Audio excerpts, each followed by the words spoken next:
If you had to unexpectedly move to a place that was 1/4 the size of your current home, where would you start? When my husband and I experienced long-term layoffs a few years ago, that's exactly what we had to figure out. We ended up moving with our large family from a home that we thought we would live in forever down to a place that was 1/4 the size. There are so many things we wish we had known back then.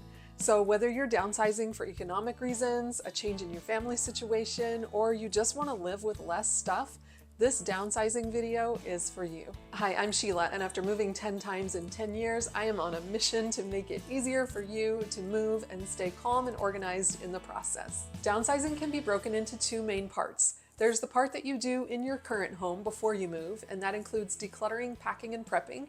And then there's the part that you do when you get to your newer, smaller space, which is setting up and settling in. We're going to talk about both. Let's start with the first part, the things you do before you move. It's way easier to pare down your stuff on this end of the move than it is to pack it all up and try to get rid of it once you get to your new place. There's an old story about a traveler who was given some advice on how to pack. And the advice was lay out all the clothes that you're planning to take and all the money that you're planning to take, and then take half that much clothing and twice that much money. And it's kind of the same with downsizing. The truth is, whether it's for a trip or a move, a lot of us tend to pack way more stuff than we actually need. So this decluttering part is the most important part of the downsizing process. And here are some tips to help you declutter when you're downsizing. Number one, start as early as possible. Even if you're not moving for several months, it's not too early to get started. But if you're moving in just a few weeks or a few days, you can still use these tips. Your timeline is just going to be a little more compressed, and you're going to need to ask for more help. Tip number two is to do one section at a time. A lot of people will tell you to start with one room at a time, but I say start with one section of one room at a time. Otherwise, it can get really overwhelming. So I suggest that you start with one cabinet, one drawer, one closet, one shelf. Just pick one small space to start. And then we're going to take everything out of that space and we're going to sort it. And that's why tip number three is to sort your stuff. Everything that you have just taken out of that space is going to go into one of several categories. It's either going to go trash or recycling, donations, you're going to sell it, you're going to return it, or it's going to go into a storage unit or get packed for your move. So let's talk about each of those categories a little bit more. When it comes to trash and recycling, you're going to need some black garbage bags. I recommend the big black lawn bags. The reason to use black garbage bags is so that no one can see through them to see what's inside and start second guessing your decisions or causing you to second guess yourself. This is already enough that you have going on. The last thing you want to do is start pulling things out of the trash and second guessing yourself. So once you have made the decision that something is going to the trash, you make that decision once, it goes into the black bag, and you don't have to make that decision again. A little warning here though, don't ever put anything into the black garbage bags that's not actually garbage. When you put something in a black garbage bag, it looks like garbage. And so anyone who's there helping you move might accidentally pick it up and throw it away, and we do not want that to happen. So if there's something that you want to keep, please do not put it in a black garbage bag. If you end up having a large amount of garbage, or you have some larger items that you need to dispose of, then you might consider making some trips to the dump or hiring a pickup service, or you might even consider renting a dumpster to keep outside your house while you're decluttering.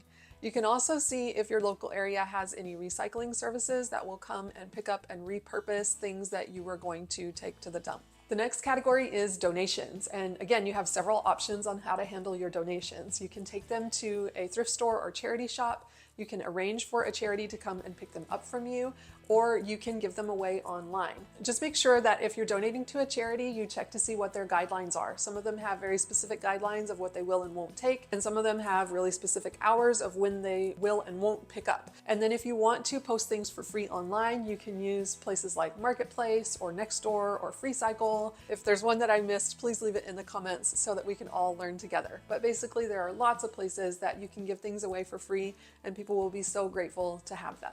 Then there's a category of the things that you want to sell. You can do a garage sale, an estate sale, you can take things to a consignment shop, or you can sell things online. Just be careful here because you are going through a lot when you're downsizing. You have a lot of things going on, and it does take some time and energy to list things for sale online. So make sure that it is worth it before you do that. I usually set a threshold for myself of about $50. If I think that I can get $50 for the item, then I will try listing it online for sale. If not, I just donate it. It just seems easier to me to donate it at that point. Your threshold might be higher or lower than mine. It depends on how much time and energy you have, on what your health situation looks like, and how soon your move is. So you just want to take all of that into account before you decide to list things for sale. But selling things online is a great way to bring in some money to use for your move. Another category that you might come across when you're decluttering is stuff that you need to return. Now, I'm not talking about returning things to the store or the library, although there is that. I'm talking about things that actually belong to other people. You might be surprised how much of other people's stuff you find when you're decluttering. If it's something that you borrowed from someone, make every effort to return it to them. And if it's something that someone's been storing at your house, maybe you have family members who've been keeping things at your place, now's the time to give them a date and let them know, I'm downsizing, I need to get this stuff out of here.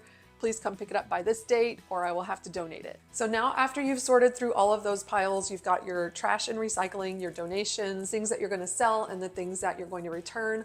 All that's left is stuff that you're keeping. And the stuff that you're keeping is either going to get packed in boxes to go to your new place, or it's going to go into a storage unit. I recommend using a storage unit only as a last resort, because there have been way too many times where we put things in storage and then when it was time to pull them out, we thought, why did we even store this? We don't need it. And we wasted a lot of money on storage units. In my experience, the best rule of thumb is when in doubt, let it go rather than putting it in a storage unit. But if there are things that you need or want to keep that are not going to fit in your new small space, then you might want to get a storage unit for those items. So now you're down to just the stuff that you're going to pack. And I have a whole separate video where I walk you through the easy way to pack and color code your boxes to keep everything super organized, and I will link that down below. Before we get started on the next part of downsizing, which is getting things set up and settled into your new place, there's one more thing to mention about decluttering. As you are decluttering, you are likely to come across piles of paper and photos, and I recommend putting those to the side. Don't deal with those right now. It's really easy to get lost in a stack of photos and going down memory lane, and all of a sudden you haven't gotten anything else done. You might have some bins that you specifically designate for papers and photos, so you can come back to those later. And when you do come back to the papers and the papers can typically be recycled, shredded, or digitized. And then the photos and any VHS tapes or slides or anything like that can also be digitized. You can pay someone to help you with it, or you can use a service like iMemories, but basically getting that stuff from a physical form to a digital form is going to help you preserve it safely. It's going to help you share it more easily with family and friends, and most of all, it's going to save you a ton of space. Just remember to set the photos and papers to the side, because your first priority when you're decluttering is to deal with all of the bigger physical stuff like furniture and clothing and household items. You want to get that stuff pared down first and then come back to the papers and the photos. If you've gotten any value out of this video so far, please hit that subscribe button so that I can help more people. Thank you so much. Let's keep going. Let's talk about getting set up in your newer, smaller space. Here are a few tips to get you started. The first tip for getting settled in your new place is to prioritize multifunctional furniture. So this could be anything from an ottoman that has storage in it, to a sofa bed, to a nightstand that has drawers. Basically, any piece of furniture that can serve more than one purpose is going to be your best friend here. When possible, you want your furniture to do double duty when you're living in a smaller space. Another tip for making the most of your newer, smaller space is to use visual tricks. So this includes things like using lighter paint colors versus dark ones to open up the room, going for lighter, more sheer curtains rather than heavy, dark curtains, and also hanging the curtain rods closer to the ceiling. That's going to really help to open up the space, letting in as much natural light as possible. You might also consider strategically placing mirrors to help open up the space. Basically anything that's going to give you the illusion that the space is bigger, it's going to help it to feel more open.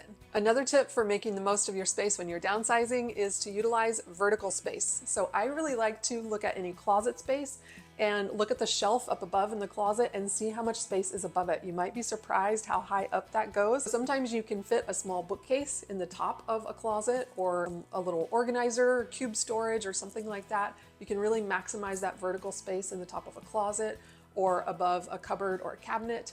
And you can also use the space over a door. In fact, you can maybe see it behind me. This is the back of my bedroom door. It has an over the door hook with some racks that I store some products on.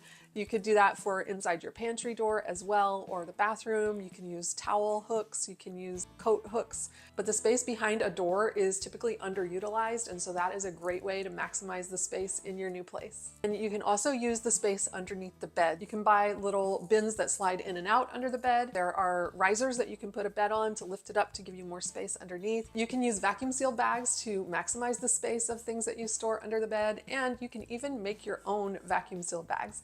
You would just put anything that you want to store, like clothing or linens, into a plastic bag. I would recommend a white one or a clear one because, again, you don't want to store anything that you actually want to keep in a black garbage bag. Put your items into a clear or white bag and then suck the air out with a vacuum cleaner and then tie it off. And now you have a homemade vacuum bag that will save you some space underneath the bed. You might also consider developing a one in, one out philosophy. So that means if you get a new pair of shoes, you get rid of an old pair of shoes. If you get a new book, you get rid of an old book, etc. And that will help you to keep a nice manageable level of inventory in your new place, so you're not overwhelmed with continuing to add more stuff.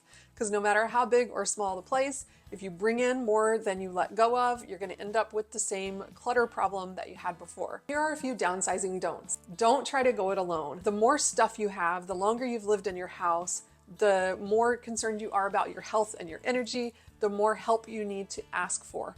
Also, the closer your moving date is, the more help you need to ask for. So don't be afraid to ask for help from friends, family, community, volunteers. Hire support if you need to, but you're gonna need help because this is a big task for one person to do alone. So don't try to do it all by yourself. Don't wait until the last minute. This goes back to where we started, where we talked about getting started as soon as possible. If you wait until the last minute to declutter, it makes every decision so much harder. So as soon as you know that you're gonna be downsizing, that's the time to get started. Again, start small, start with one little section, but just do one little drawer or cabinet or shelf. You're gonna feel so much better just getting started. Don't be surprised if you end up decluttering more when you get to your new space. With 10 moves in 10 years, I don't think I've ever had a move where I didn't get rid of stuff in the new place, even though I had decluttered on the front end. So it's okay if you get to the new place and you end up getting rid of stuff. Don't be surprised by that, it's totally normal. Don't second guess yourself. When you're downsizing, there are a lot of decisions to make. You're having to decide what you're selling and what you're donating and what you're packing and if you're getting a storage unit and all these things. It's a lot to take in. And in the beginning, it can feel like every decision is so huge, but the more you practice, the stronger that muscle becomes and the better you get at making the decisions. So just keep going. Even if it feels like slow progress at first, it will get easier, you will get better and more confident at it. The main thing is to just trust yourself and give yourself that grace to know that whatever your first instinct was, it was probably right. This video is actually part of an entire series where I walk you through the whole process of moving step by step.